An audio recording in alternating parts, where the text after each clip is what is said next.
केंद्रीय अर्थमंत्री निर्मला सीतारामन यांनी जे बजेट मांडलं आहे त्या संदर्भात बोलण्यासाठी अर्थतज्ञ डॉक्टर नरेश बोडके सर माझ्यासोबत आहेत। सर, सगळ्यात मोठी घोषणा आहे 12 लाखांपर्यंत कुठलाही टॅक्स नसणार आहे, त्याबद्दल सांगा। का तर माझ्या चेहऱ्यावरचा हसू बघून तुम्हाला वाटलंच असेल की मी एवढा खुश काय, कारण मी मागच्या बजेटलाच ही अपेक्षा व्यक्त केली होती की साधारण 10 लाखाच्या खालचं जे इन्कम आहे ते टॅक्स फ्री व्हावं।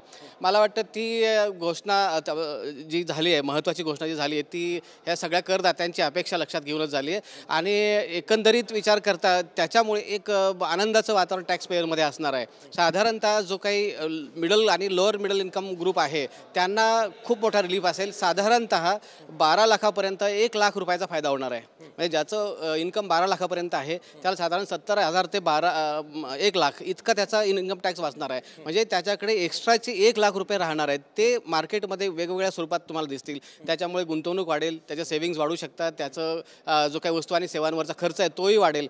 आणि मला असं वाटतं सरकारची ही योजना असेल की जो प्रत्यक्ष करात जो काही 1 लाख कोटीचा त्यांना घाटा होणार आहे, आज इन्कम टॅक्सचा सूट दिल्यामुळे 1 लाख कोटीचं नुकसान सरकारला होतं आहे, ते 1 लाख कोटी हे अप्रत्यक्ष करामधून भरून काढलं जाईल। म्हणजे GST मधून ते कर आपण जेव्हा वस्तू आणि सेवा खरेदी करू त्याच्यामधून तो कर भरला जाईल। माझा प्रश्न आहे 12 लाखांपर्यंत तुम्ही म्हणता टॅक्स फ्री, पण 4 ते 12चा जो टप्पा आहे त्यामध्ये 5% आणि 10% आहे, ते सर्वसामान्यांना समजेल अशा पद्धतीने अगदी साध्या सोप्या भाषेत सांगतो, स्टँडर्ड डिडक्शन जे 75,000 होतं ते 1 लाख केलं आहे। आता 4 लाख रुपये म्हणजे ज्याचं उत्पन्न साधारणतः 4 लाख रुपये आहे त्या 4 लाख रुपयावाल्यांना कुठलंही इन्कम टॅक्सचं अगदी 0 इन्कम टॅक्स असणार आहे। दुसरं 4 ते 8 लाख रुपये ज्याचं इन्कम आहे त्याला 5% इन्कम टॅक्स लागणार आहे। पण 5%चा अर्थ काय, तर तुम्ही जर सगळे एक्झम्पशन्स वापरले, तुमचं हाऊसिंग लोन असेल, हाऊसिंग लोनचं प्रिन्सिपल अमाऊंट तुम्हाला इन्व्हेस्टमेंटमध्ये डिडक्ट होतं, तुमचं इंटरेस्ट तुमचा त्याच्यामध्ये इन्कममध्ये डिडक्ट होतो, तुमचे LIC असेल, तुमच्या इतर ज्या गुंतवणूक आहेत, तुमचे बचत खाते आपल्याचं पोस्ट ऑफिस बचत खाते असतील याच्यातलं उत्पन्न असेल, ह्या सगळ्यांचं जर तुम्ही एक्झम्पशन घेतलं तर तुम्हाला 8 लाखापर्यंत 0 टॅक्स आहे। तसंच 8 ते 12 लाखापर्यंत 10% टॅक्स आहे। पण त्याच्यात सुद्धा हे सगळं जर त्यांनी क्लेम केलं तर त्यांना सुद्धा 0 टॅक्स मिळू शकेल। पण याचा अर्थ त्यांना 0 असेलच असं नाही, ज्यांनी क्लेम केलं त्यांनाच तो 0 टॅक्स असणार आहे। सगळ्यांना शक्य आहे का हे? सगळ्यांना, ज्यांनी गुंतवणूक केली त्यांना शक्य आहे, ज्यांनी गुंतवणूक नाही केली त्यांना काही प्रमाणात टॅक्स भरावा लागेल, 10% टॅक्स भरावा लागेल। समजा एखाद्या शेतकऱ्याचं उत्पन्न 10 लाखांपर्यंत आहे, ऊसाचं बिल वगैरे येत असेल तर नाही, शेतीचं उत्पन्न तर तसंही एक्झम्प्टेडच आहे, शेतीचं उत्पन्न इन्कम टॅक्सच्या नेटवर्कमध्ये येत नाही। आणि नोकरदार जर असेल आणि जर तेवढा पगार असेल तर समजा लोन नसेल तर मग काय? साधारणतः असं आहे की 10 लाखाचं उत्पन्न 12 लाखाचं उत्पन्न असेल आणि त्याच्या गुंतवणूक असेल, घराचं कर्ज काढलं असेल तर त्याला 0 टॅक्स लागेल।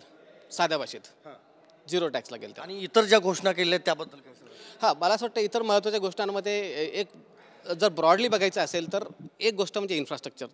मागच्या काही बजेटपासून आपण बघतोय की हे गव्हर्नमेंट इन्फ्रास्ट्रक्चरवरती खूप फोकस करतं आहे, कारण त्यांना विकसित भारत त्यांचं जे काही 2047 लक्ष आहेत ते पूर्ण करायचं आहे। त्या दृष्टीने इन्फ्रास्ट्रक्चर, टुरिझम आहे आणि यूथसाठी खूप योजना त्यांनी आणल्यात। हायर एज्युकेशनमध्ये त्यांनी केल्यात, 10,000 मेडिकल सीट्स वाढल्यात किंवा IIT मध्ये फेलोशिप्स दिल्यात।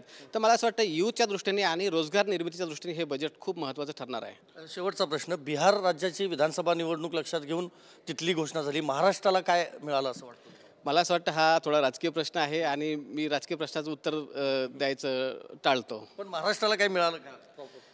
महाराष्ट्र स्पेसिफिक असं काही मिळालं नाही, ज्या ज्या योजना सगळ्या देशासाठी आहेत त्या सगळ्यांचा फायदा महाराष्ट्राला होईल, पण महाराष्ट्र स्पेसिफिक अशी कुठली घोषणा याच्यात झालेली नाही। धन्यवाद आमच्याशी बोलल्याबद्दल। व्हिडिओ जर्नलिस्ट विनोद कुमार सह मी संदीप राजगोळकर, TV9 मराठी, नवी दिल्ली।